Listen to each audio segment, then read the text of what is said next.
আল্লাহর আদালতে বিচারের জন্য সাক্ষীর দরকার হয় না কেন? আল্লাহ নিজেই আজিম নাজির। আল্লাহ নিজেই আজিম নাজির। নাকি আপনারা খুব সন্দেহ আছে আল্লাহ যে আজিম নাজির? আল্লাহ পাক রব্বুল আলামিন বহু আয়াত কোরআনে নাজিল করছেন শুধু এই কথাটা বুঝাইবার জন্য যে আমি আল্লাহ আজিম নাজির, আমি আল্লাহ আজিম নাজির। এমনকি এক আয়াতে পরিষ্কার ভাষায় বলেছেন ওমা কুন্না গায়বিন, আমি কোথাও অনুপস্থিত নই। আমি কোথাও অনুপস্থিত নই। বলুন তো, যিনি কোথাও অনুপস্থিত নন তিনি উপস্থিত কোথায়? সর্বত্র। তবে স্মরণ রাখতে হবে আল্লাহ যে সর্বত্র উপস্থিত, গুণগত ভাবে সত্তাগত ভাবে নয়। কারণ সমস্ত জগৎ সৃষ্টি করার আগেও আল্লাহ ছিলেন কিনা? আরশ কুরসি লৌহ কলম সৃষ্টি করার আগেও তো আল্লাহ ছিলেন। তখন আল্লাহ তাহার জন্য যেমন কোনো জায়গার দরকার হইছে না, আরশ কুরসি লৌহ কলম সৃষ্টি করার পরেও আল্লাহ তাহার জন্য কোনো জায়গার দরকার হয় না। সত্তাগত ভাবে আল্লাহ কোনো স্থানে থাকেন না, গুণগত ভাবে আল্লাহ সর্বত্র বিরাজমান। আল্লাহ আজিম নাজির সত্তাগত ভাবে না গুণগত ভাবে? হ্যাঁ, গুণগত ভাবে। সত্তাগত ভাবে আল্লাহ বিরাজমান থাকার জন্য কোনো স্থানের দরকার হয় না। হাদিস শরীফে রাসূল করিম সাল্লাল্লাহু আলাইহি ওয়াসাল্লাম বলেন ইন্নাকুম লা তাদউনা আসাম্মা ওয়ালা গায়বা, তোমরা যে আল্লাহর কাছে দোয়া করো তিনি বদিরও না, শুনেন সবকিছুই। ওয়ালা গায়বা, তিনি অনুপস্থিত নন, তিনি সর্বত্র উপস্থিত। কাজেই দোয়া চিৎকার দিয়া করতে হয় না, চুপে চুপে দোয়া করলেও আল্লাহ শুনেন। হাদিসের দ্বারাও প্রমাণ হইল আল্লাহ আজিম নাজির, কোরআনের দ্বারাও প্রমাণ হইল আল্লাহ আজিম নাজির। এখন যদি আপনি নবীরে তাজিম করতে গিয়া বলেন নবী আজিম নাজির, খার হমান বানাইলা আবার হুকা। নবীরে আল্লাহর হমান বানানির কথা তো নবীর শান না, যে আল্লাহর সাথে শরীকদার বানানি। কোরআনের বহু আয়াতে আল্লাহ নবীকে বলে দিয়েছেন আপনি আজিম নাজির না, আপনি আজিম নাজির না, আপনি আজিম নাজির না। দুই একটা আয়াত আপনারা শোনাই। এক আয়াতে আল্লাহ বলেন ওয়ামা কুনতা লাদাইহিম ইয আজমাউ আমরাহুম ওয়া হুম ইয়ামকুরুন। ইউসুফ আলাইহিস সালামকে কুয়ায় নিক্ষেপ করার জন্য তার বড় 10 ভাইয়েরা যে সলা পরামর্শ করতেছিল, হে রাসূল করিম সাল্লাল্লাহু আলাইহি ওয়াসাল্লাম, আপনি যদি হাজির নাজির হইতেন ঘটনাক্ষেত্রে নিজেই থাকতেন, নিজেই জানতেন। যেহেতু আপনি হাজির নাজির না, এই জন্য কোরআন নাজিল করে আপনাকে ঘটনা জানাইয়া দিলাম। অন্য আয়াতে বলেন ওমা কুনতা লাদাইহিম ইয ইউলকুনা আকলামাহুম আইয়ুহুম ইয়াকফুলু মারইয়াম ওমা কুনতা লাদাইহিম ইয ইয়ামকুরু ইয ইয়াখতাসিমুন।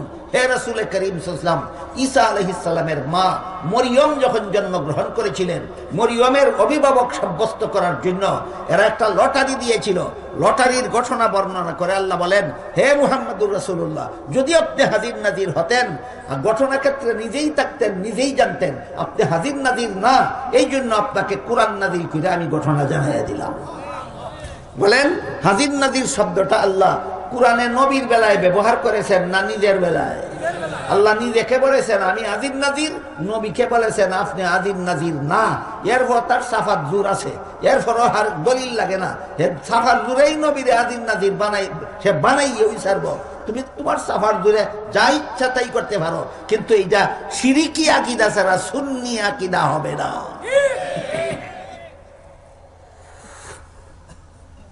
আল্লাহ যেহেতু হাজির নাজির সর্বত্র বিরাজমান, এই কথাটা যারা এই কথার দলিল বুঝতে যাদের একটু কঠিন লাগে, আমি দলিল ছাড়া একটা কথা কই, পছন্দ হইলে রাখবেন নাইলে না রাখবেন, কারণ দলিল ছাড়া কথা আমার যেমন কোয়া না হওয়ার ইচ্ছা আছে, আপনারা গ্রহণ করা না করার ইচ্ছা আছে, কিন্তু কোরআন হাদিসের দলিল আমাদের বলতেই হবে, আপনাদের গ্রহণ করতেই হবে। দলিল ছাড়া একটা কথা কই যেটা আপনারা পছন্দ হইলে রাখবেন নাইলে না রাখবেন। আল্লাহ পাক রব্বুল আলামিন আজকে জকিগঞ্জ এসেছেন, আগামীকাল সিলেট যাবেন, পরের দিন যাবেন ঢাকা, এর পরের দিন সৌদি আরব হইয়া, পরের দিন লন্ডন, তারপরের দিন আমেরিকা গিয়া, পরের মাসও আল্লাহ আবার ফিরিয়া সিলেট আইবা। এমন কথা কোনো বিয়া হলে নি কোনো দিন হয়? খেনে হে যত বড় বিয়া হলো খের ইমান ঠিক আছে যে আল্লাহ আজিম নাজির আইবা হই আর যাইবা হো। আজিম নাজিরের আওয়াজ আওয়াজ হয় না, আজিম নাজিরের আওয়াজ আওয়াজ এখন সব কানো আসলে আইবা হই আর যাইবা হো। এটা বুঝবার লাগে আবার একটা কিচ্ছা কইও না। এক ফির আসিল ভণ্ড পীর, ভণ্ড ফির আর খাঁটি ফিরের মধ্যে পার্থক্য আছে। খাটি ফিরে মুরিদ করে মুরিদান রে আল্লাহ সিনাইয়া দিত। খাটি ফিরে মুরিদ করে মুরিদান রে আল্লাহ সিনাইয়া দিত। বন্ড ফিরে মুরিদ করে মুরিদানের ধন সম্পদ সিনাইয়া নিত। একদলে চিনাইয়া দিত আর একদলে সিনাইয়া নিত। এই হলো খাটি ফির আর বন্ড ফিরের আলামত। এক বন্ড ফির মুরিদের বাড়িতে গেছে বেড়ানি, মজায় মজায় খানি তিয়ার করে আর ভিড়ে খালি খায়। এটা তার তো আদর্শ, এটা মুরিদা খালি দিত আর হে খালি খাইতো। একদিন, 2 দিন, 3 দিন ইচ্ছা মতো খাওয়াইছে, মুরিদের লাগি গেছে কি বেতিস না, নিজের ফিরে হইতো আর তো পারে না, যাওকা কি আরেকদিন আইবা অনে জিগায় ফিরসাব কিবলা আপনি আর কোনোদিন আমার বাড়িতে আইতা নানি। ফিরে হয় বেটা যে মজার খানি খাওয়াস তোর বাড়িত না আইলে আর আইতাম কই। হয় আপনি দেখি যাই নই নাতে আইবা কিলা খান। আরে আজকু গেলে এনে আরেকদিন আইতা, যদি যাই নই নাতে আইবা খালি ওকে সব যে আছে এ নিয়ে আয় যায় না, যে নাই হে আয় যায়। তা আল্লাহ সব খানো আসুন আইবা কই আর যাইবা কো। এই কারণে হাজির নাজিরের আসা যাওয়া নাই। আল্লাহ যেমন ভাবে আরশে আছেন, আরশে যান না কোনোদিন। যেমন ভাবে আসমানে আসেন, আসমানে যান না কোনোদিন। যেমন ভাবে জমিনে আছেন, জমিনে আসেন না কোনোদিন। যেমন ভাবে পাতালে আসেন, পাতালে যান না কোনোদিন, আসেন না কোনোদিন। যেহেতু আল্লাহ হাজির নাজির, এই জন্য আল্লাহর কোনো আসা যাওয়া নাই। এবার বলেন, আপনাদের নবী রুহের জগৎ থেকে বাবা আব্দুল্লাহর ঔরসে এসেছিলেন কিনা? আব্দুল্লাহর ঔরস থেকে মা আমেনার গর্ভে গিয়েছিলেন কিনা? মা আমেনার গর্ভ থেকে ভূমিষ্ঠ হয়ে মক্কা নগরীতে এসেছিলেন কিনা? মক্কা শরীফ থেকে হিজরত করে মদিনা শরীফ গিয়েছিলেন কিনা? হিজরতের আগের বছর মেরাজ করার জন্য বাইতুল হারাম থেকে বাইতুল মুকাদ্দাস ছিলেন না গেলেন? ছিলেন না গেলেন? বাইতুল মুকাদ্দাস থেকে প্রথম আসমানে ছিলেন না গেলেন? সেখান থেকে দ্বিতীয় আসমানে ছিলেন না গেলেন? না ব্যাককলের ব্যাককল ছিলেনও বুঝে না, গেলেনও বুঝে না। তৃতীয় আসমানে ছিলেন না গেলেন? চতুর্থ আসমানে ছিলেন না গেলেন? পঞ্চম আসমানে ছিলেন না গেলেন? ষষ্ঠ আসমানে ছিলেন না গেলেন? সপ্তম আসমানে ছিলেন না গেলেন? জান্নাত জাহান্নাম পরিদর্শনে ছিলেন না গেলেন? আল্লাহর মুলাকাতে ছিলেন না গেলেন? গিয়া আবার ফিরে এলেন, রইলেন না, আবার ফিরে এলেন। এই ব্যাককলের ব্যাককল আজির নাজির গেলেন কেমনে, এলেন কেমনে, হইয়া যা। তারপরে নবী দুনিয়ার থেকে বিদায় হয়ে একদিন রওজা শরীফের ভিতরে ছিলেন না গেলেন? কিয়ামতের দিন রওজা শরীফের ভিতরে থাকবেন না বের হয়ে হাসরের মাঠে আসবেন? হাসরের মাঠ থেকে উম্মতকে নিয়ে পুলসিরাত পার হয়ে জান্নাতে আসেন না যাবেন? এই ব্যাককলের ব্যাককল আজির নাজির আইন কেমনে আর জাইন কেমনে হইয়া যা। কথা বুঝলানি সাবাহন? বুঝি থাকলে হুকা। আজির নাজিরের আসা যাওয়া নাই, আর আসা যাওয়া যার আছে এই আজির নাজির নাই। কথা পরিষ্কার হয়েছে? এবার আসেন মূল কথার দিকে যাই। আল্লাহর দরবারে বিচারের জন্য সাক্ষী লাগে না কেন? আল্লাহ আজির নাজির। কোন দিন কোন জায়গায় কার দ্বারা কোন ঘটনা ঘটে আল্লাহ নিজেই দেখে। এই কারণে আল্লাহর দরবারে বিচারের জন্য সাক্ষীর দরকার হয় না।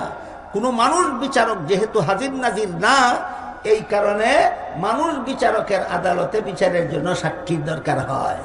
কিন্তু সহিহ বুখারী শরীফের হাদিস, মুহাম্মদুর রাসূলুল্লাহ সাল্লাল্লাহু আলাইহি ওয়াসাল্লাম বলেন যে হাসরের মাঠে আল্লাহ নূহ আলাইহিস সালামকে বলবেন, আপনার পক্ষে কোনো সাক্ষী আসেনি?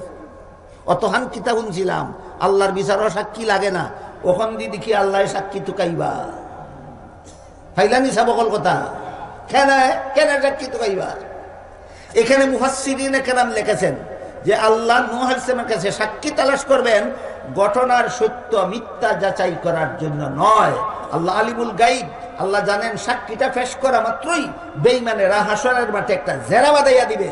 এই জেরা যেখানে গিয়ে নিষ্পত্তি হবে সেখানে গিয়েই প্রমাণ হয়ে যাবে তোমরা শ্রেষ্ঠ নবীর শ্রেষ্ঠ উম্মত।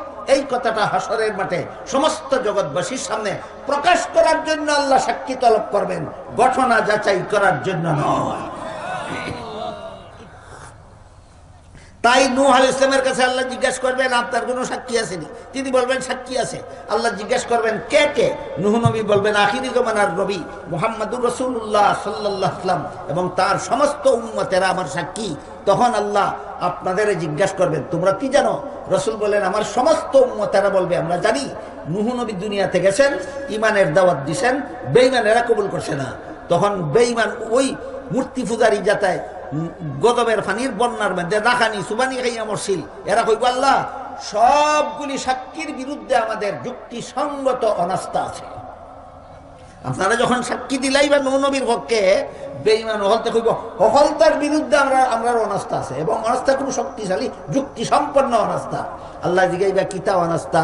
এরা কইব আমরা জিবলার দুনিয়াত ছিলাম, এরা একজনও আসিল না। আপনারা আসলানি সাবাক ওই একজন আছে, জিগাই দেখো একজনও আসিল না। এরা ঘটনার কাছে আসিলই না। নবী গেলা কিনা গেলা না, দাওয়াত দিলা কিনা দিলা না, আমরা কবুল করলাম কিনা করলাম না, ইটা তো এরা জানে না বেটার সাক্ষী বানি না। খুব দুর্বল যারা বাজাই দিল, না শক্তিশালী, খুব শক্তিশালী যারা বাজাই দিবে। বুখারী শরীফের হাদিস, আল্লাহর রাসূল সাল্লাল্লাহু আলাইহি ওয়াসাল্লাম বলেন, যখন এরা আমার উম্মতের বিরুদ্ধে অনাস্থা দিয়া দিবে যে এই অনুপস্থিত লোকের সাক্ষী আমরা মানি না, তখন আল্লাহ আমার উম্মতকে জিজ্ঞাসা করবেন, তোমরা তো ওই সময় দুনিয়াতে ছিলে না, কাজী নূহ নবী দুনিয়াতে গেলেন কিনা, ইমানের দাওয়াত দিলেন কিনা, এরা কবুল করলো কিনা, এটা তো তোমরা দেখছো না, না দীক্ষা কেমনে সাক্ষী দিলাই? আল্লাহ রসুল বলেন, তখন আমার উম্মত হলতে হইবা, আল্লাহ আমরা দেখা সাক্ষী দিতাছি না, আমরার নবীর কাছে হিক্কা সাক্ষী দিতাছি। খাজো ওই টাইম খেনে আমরা এইটা হিকাইলা, যারা করলে আমরার লগে নাই, নবীর লগে করিলাও। হই গেল এখন যারা হই গেল কার দায়িত্বে? নবীর দায়িত্বে। নবী বলেন, আমার উম্মতে যখন এই জব দিব হাসরের মাঠে যে আমরা তো দীক্ষা সাক্ষী দিছি না, আমরা নবীর কাছে হিক্কা সাক্ষী দিছি, নবী আমরা এমন কথা হিকাইলা খেনে, এটা নবীর লোকে গিয়ে যারা করো, আমরা কি তা কইতাম?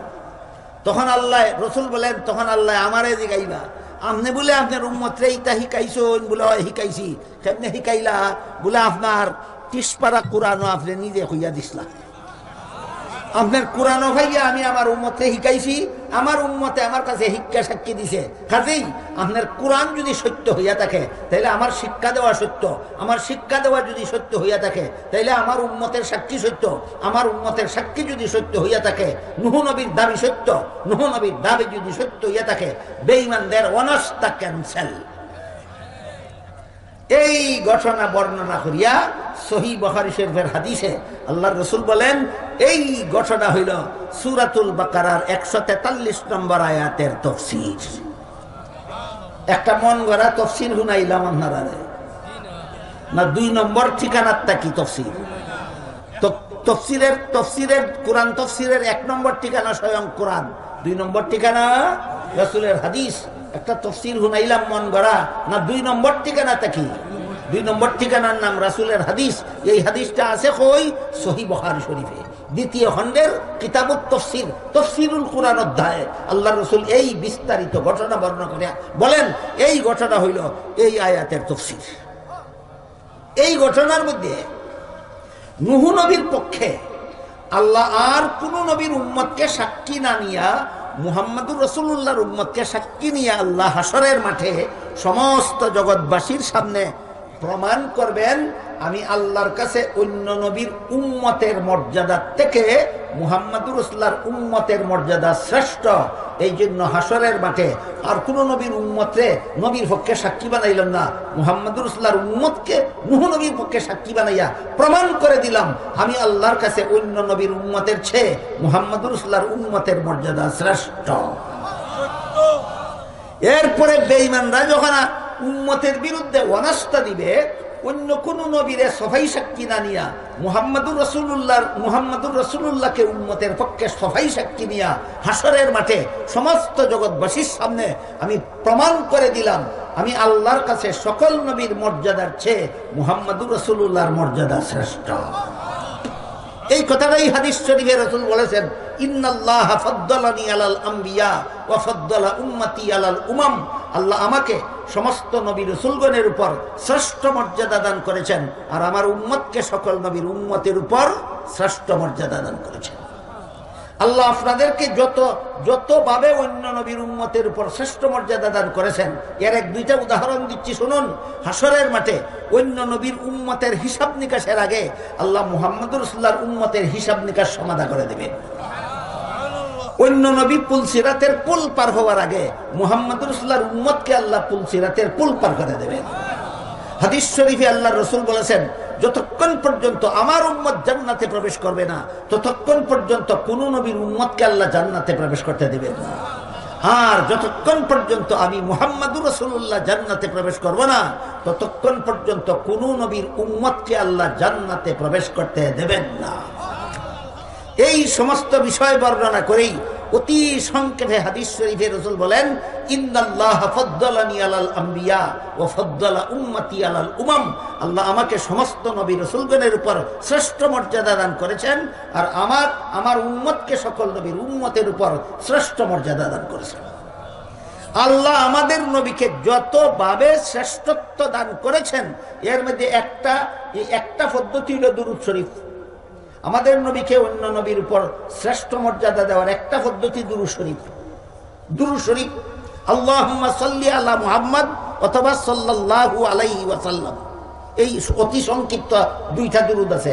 একটা হলো আল্লাহুম্মা সাল্লি আলা মুহাম্মদ আর একটা হলো সাল্লাল্লাহু আলাইহি ওয়াসাল্লাম। এটার নাম দুরূদ শরীফ। এটা আমাদের নবীর নাম বাদ দিয়া আর কোন নবীর নামে পড়া নিষেধ, কারণ দুরূদ শরীফ আমাদের নবীর আলাদা মর্যাদা। দুরূদ শরীফ আমাদের নবীর আলাদা মর্যাদা। তবে আমাদের নবীর নাম কইয়া তার অধীনে কইরা অন্য নবীর নামে দুরূদ শরীফ পড়তে পারবে। যেমন আদম আলা নবিয়্যিনা ওয়া আলাইহিস সালাতু ওয়াস সালাম, ওই যে আলা নবিয়্যিনা আদম আর আমরার নবী, আল্লাহ তাদের উপর রহমত নাযিল করুন। নূহ আলা নবিয়্যিনা ওয়া আলাইহিস সালাতু ওয়াস সালাম, নূহের নাম বলার সাথে সাথে আমরার নবীর নাম উল্লেখ করে হওয়া লাগবো যে আল্লাহ তার উপর রহমত নাযিল করুন। দুরূদ শরীফ সম্পর্কেও আমাদের সমাজে যথেষ্ট পরিমাণ ভুল বুঝাবুঝি আছে। শানে রসুলের ব্যাপারে যেমন ভুল বুঝাবুঝি আছে, দুরূদ শরীফের নামেও ভুল বুঝাবুঝি আছে। কয় আমরা দুরূদ পড়ি, ওয়াহাবিরা দুরূদ পড়ে না। ওয়াহাবি খেয়ে কুরআনের সূরাতুন নমলের 65 নম্বর আয়াত মানে যে এ হইল ওয়াহাবি, আর যারা মানে না এরা হইল সুন্নি। সূরা নমলের 65 নম্বর আয়াতে আল্লাহ কি তা কইছিল, একমাত্র আল্লাহ ছাড়া কেউ গায়েব জানে না। আয়াতটা যারা মানে এরা বলে ওয়াহাবি, আর যারা মানে না এরা বলে সুন্নি।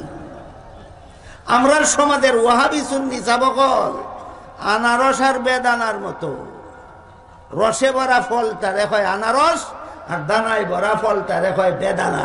তেমনি ভাবে সুন্নতে ভরা দল রেখয় ওয়াহাবি আর বিদাতে ভরা দল রেখয় সুন্নি।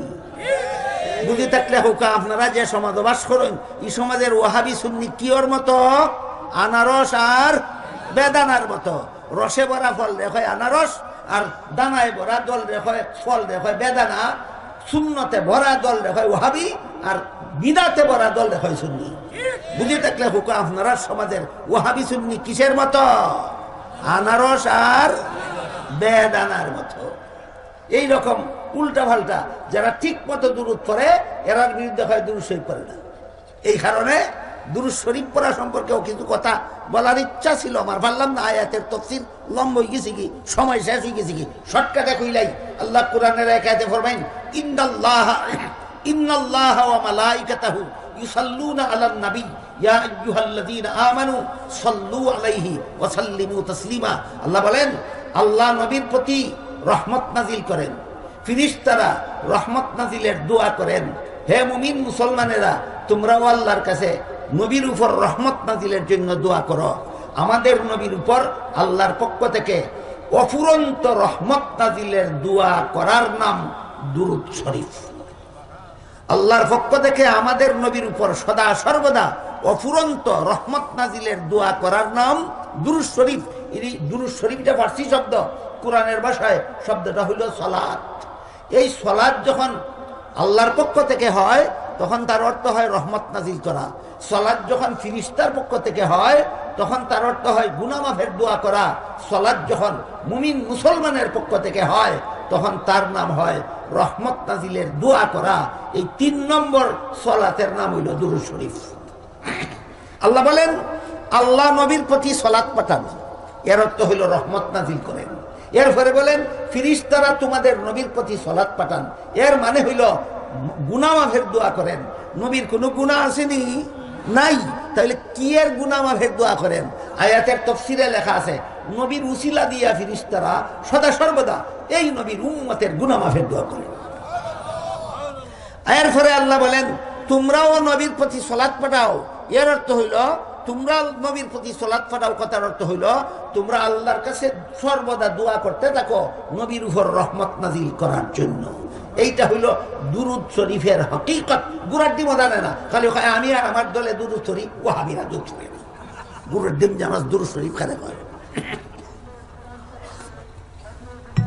আপনাদের গভীরভাবে লক্ষ্য করার ব্যাপার আছে একটা। আল্লাহ প্রথমেই বলছেন আমি আমার নবীর প্রতি সদা সর্বদা রহমত নাজিল করি। এরপরে সর্বশেষে বলেন তোমরা আমি আল্লাহর কাছে রহমত নবীর উপরে রহমত নাজিলের দোয়া করো। এই দোয়া করাটার নাম ওই দুরূদ শরীফ। এখন আল্লাহ তো আগের থেকেই রহমত নাজিল করতেই আছেন, তাহলে আমরা আবার কইলেন রহমত নাজিলের দোয়া করতাম কেনে? আমরা দুরূদ পড়লে আল্লাহ রহমত নাজিল করবা, নাইলে করতা নানি করবা। তে তোমার দুরূদ ফরায় আর না ফরায় নবীর কি আসে যায়? গুড়ার ডিম জানে না। তুমি দুরূদ পড়ো আর না পড়ো, আল্লাহ তোমার নবীর উপরে রহমত নাজিল করতেই থাকবেন, করতেই থাকবেন, করতেই থাকবেন। তবে কেন আমাদেরকে দুরূদ শরীফ করার কথা বললেন?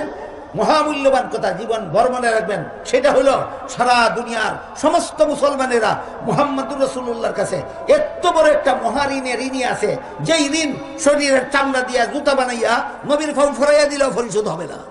সেই ঋণটা হলো নবীর কলেমা বিশ্বাস করিয়া তুমি চিরস্থায়ী জাহান্নাম থেকে বাঁচিত। নবীর কলেমা বিশ্বাস করিয়া তুমি চিরস্থায়ী জাহান্নামী হওয়ার থেকে বাঁচিত। এই ঋণ নবীর পরিশোধ করতে পারতায় না। আমি হুকুম দিছি দুরূদ শরীফ পড়তে, এখানে সারা জীবন ভর দুরূদ শরীফ পড়তে থাকলে তোমার দুরূদ শরীফের উসিলায় আমি তোমার নবীর ঋণ থেকে মুক্ত করে দিব। এই হইল দুরূদ শরীফ পড়ার হকিকত। দুরূদ শরীফের বিধান আছে, প্রত্যেক মুসলমানের জীবনে একবার দুরূদ শরীফ পড়া ফরজ। আর অবসর থাকলে যতবার নবীর নাম শুনে ততবারই দুরূদ শরীফ পড়া ওয়াজিব।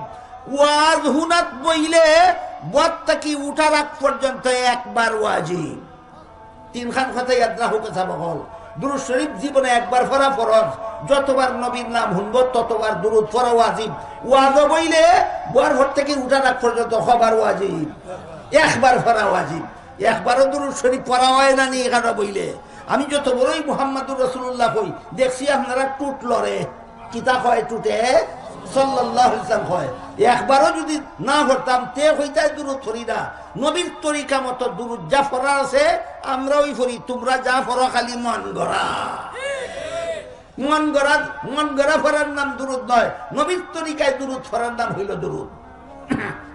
আয়াত যখন নাযিল হইল দুরূদ পড়ার, সাহাবায়ে কেরাম নবীরে জিজ্ঞাসা করলেন, ওগো আল্লাহর রাসূল, আত্তাহিয়াতুর মধ্যে আপনি শিখাইছেন আপনারা সালাম কেমনে দিতাম, কেমনে শিখাইছেন? আসসালামু আলাইকা আইয়ুহান নাবিয়্যু, সালাম আগে না ডাক মারলো আগে? আসসালামু আলাইকা আইয়ুহান নাবিয়্যু, বলুন নবীরে ডাক মারলো আগে না সালাম দিল আগে? এটা হলো নবীরে সালাম দেওয়ার আদব। আগে সালাম দেও, বাদে ডাক দেও। আমরা এইভাবে ওই দেই, যারা আগে ডাক মারি, আগে ডাক মারে বাদে সালাম দেয়, এরা নবীর সাথে চরম বেয়াদবি করে। যেইখানে সালাম দেওয়ার নামে বেয়াদবি করে, ইটা হয় আপনারা বলে ভরণ না। অবস্থাটা বুঝলানি সাবহল সাহাবায়ে কইন আত্তাহিয়াতের মধ্যে আপনি শিখাইছেন আমরা কেমনে সালাম দিতাম, কিন্তু দুরূদ কেমনে পড়তাম আপনারা তো জানিয়া শিখাই দেবকা। আল্লাহ রাসূল ফরমাইন আল্লাহুম্মা সাল্লি আলা আল্লাহুম্মা বারিক আলা, যে দুইখান দুরূদ শরীফ তোমরা নামাজে পড়ো, এই দুই দুরূদ শরীফ যারা পড়ে এরা যথাযথভাবে উত্তম পদ্ধতিতে নবীর প্রতি দুরূদ শরীফ পড়ে।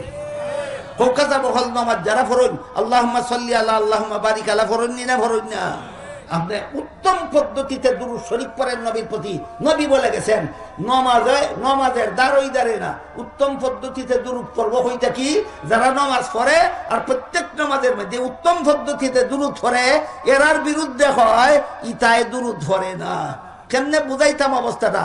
সালনি সিনুন নিসা বহল সালুন কিতা কইনাম দাদা, সালুন সালইনে সুই রেখয়, সুই সিনুননি সালইনে সুই রেখয় তোর করে দি ছিদ্র খেনে, সুইয়ের করে দি কতটা ছিদ্র থাকে? সাল নিয়ে সালইনে হুঁস রেখয়, সুই রেখয় তোর করে দি ছিদ্র খেনে, হুইসে কয় আমার করে দি একটা দেখছস, তোর করে দি কটা খবর আছে নি? এরা ওয়াজের মাঝে বারবার দুরূদ পড়ে না দেখছস, তুই যে আসল দুরূদ ফরজ না খবর আসেনি। এই কারণে দুরূদ শরীফ পড়াও আমাদের নবীর আলাদা মর্যাদা। আল্লাহ আপনাদের আমাদের সবাইকে নবীর যথাযথ মর্যাদা জেনে যথাযথ মর্যাদা দেওয়ার তৌফিক দান করুন। সবাই বলুন আমিন।